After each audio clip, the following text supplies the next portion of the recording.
Peindre plus facilement le portrait à l'acrylique. Comment peindre un portrait plus facilement en restant fidèle au modèle jusqu'à la fin? Ne soyez pas effrayés par la pratique du portrait en peinture. C'est effectivement, ce n'est pas le plus facile, on est d'accord, mais avec une bonne méthode, on peut vraiment obtenir des progrès rapides.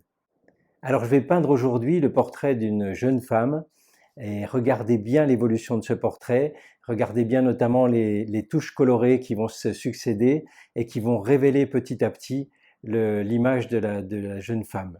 Et écoutez bien mes commentaires jusqu'au bout parce que je vais partager avec vous une méthode vraiment efficace pour réussir vos portraits. Et alors, c'est quoi cette méthode? Cette méthode, elle repose sur deux principes fondamentaux. Premier principe, la mise en place précise des repères du visage. Et ça, j'en ai déjà parlé sur plusieurs vidéos, notamment le portrait de Tom, la référence s'affiche ci-dessus, ou le portrait de Pierre, la référence aussi s'affiche. Alors j'insiste vraiment là-dessus, parce que ce sont les fondations pour réussir un portrait ressemblant. Dans le portrait, on ne veut pas d'à peu près, on ne veut pas d'approximation. Non, non, non. Et ne pensez pas que ce soit si difficile à résoudre comme problème. Il faut juste le voir comme un challenge. Et c'est tellement satisfaisant quand on parvient à la ressemblance. Alors vous pouvez utiliser plusieurs techniques pour y parvenir. Le calque, la mise au carreau, mais vous savez que j'ai une nette préférence pour la vidéoprojection. Et j'en ai déjà parlé dans plusieurs vidéos, n'est-ce pas? Alors pourquoi? Pourquoi la vidéoprojection? Premièrement, parce que c'est beaucoup plus rapide. Beaucoup plus rapide. Installer le projecteur et commencer tout de suite le dessin. Et c'est plus précis également. Deuxièmement, parce qu'on peut déjà mettre les valeurs en place. Et ça, c'est vraiment fantastique. Vous partez alors d'une base parfaite. Et il faudrait vraiment faire exprès pour rater la peinture, n'est-ce pas? Et je vais encore insister sur cette étape initiale qu'on appelle la grisaille. Alors on est d'accord, le dessin sera fait au pinceau pour éviter le trait. On aura ainsi la possibilité de nuancer les touches, c'est-à-dire de mettre les valeurs. Regardez la vidéo sur Daniel Craig, la référence s'appelle ci-dessus, je vous montre tout ça en détail. Alors vous allez dire oui, je radote, mais c'est tellement important. Et je vais vous le redire, en peinture, et notamment en peinture de portrait, c'est la valeur qui fait le travail, pas la couleur. Je vais le répéter. La valeur l'emporte largement sur la couleur.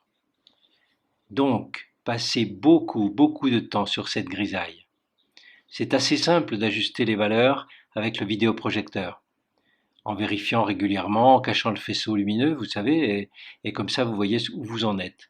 Et vous n'arrêtez que quand vous avez un résultat de bonne facture, qui pourrait presque être considéré d'ailleurs comme une œuvre aboutie, finie.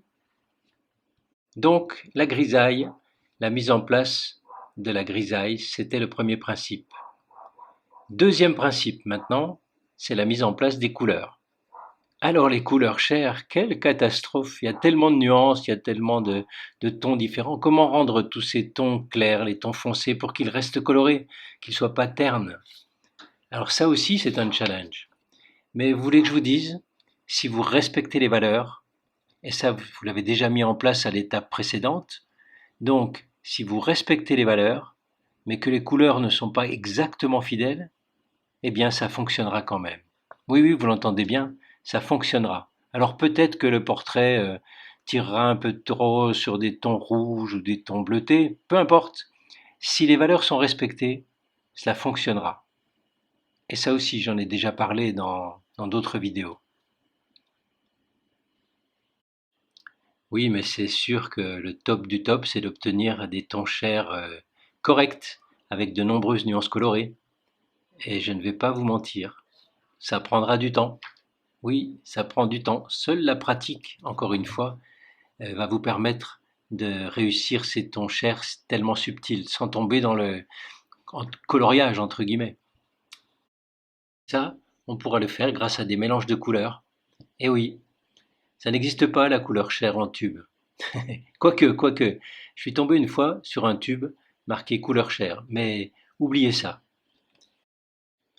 Les bases reposent en fait sur les mélanges des trois couleurs primaires, le rouge, le jaune et le bleu dans différentes variations bien sûr, auxquelles on ajoute des couleurs terre, la sienne brûlée, l'ombre naturelle. Et ça, c'est tout à fait valable pour toutes les couleurs de peau. Simplement, entre les peaux claires et les peaux foncées, on va varier un peu les mélanges, on va changer un peu les proportions. Alors vous avez remarqué aussi que je peins souvent sur une base colorée, un ton gris moyen, ce qui donne une très bonne base à mon avis. Et ça, je l'ai copié. Je l'ai copié sur une célèbre école américaine de peinture, le studio Incaminati. Cette école a été créée par un grand maître du portrait, Nelson Shanks. Alors les maîtres flamands, il y a 5 siècles, utilisaient une autre façon, c'est-à-dire une base plutôt verdâtre, qui a été aussi reprise par les peintres italiens, ce qu'on appelle le verdaccio. Et d'autres peintres préfèrent une base plutôt ocre rouge. Donc vous le voyez, il y a le choix. Mais je vous conseille de commencer par le gris. Le gris au départ, parce qu'il est tout simplement plus neutre. Donc il est plus facile d'y poser des couleurs, sans être forcément influencé par une base colorée. Alors, alors j'espère vraiment que tout ça vous donnera envie de tenter l'aventure du portrait, parce que je vous l'assure, quand on y a goûté, on y revient toujours. Alors merci beaucoup de m'avoir regardé jusque-là et écouté également. Et maintenant, à vous de jouer!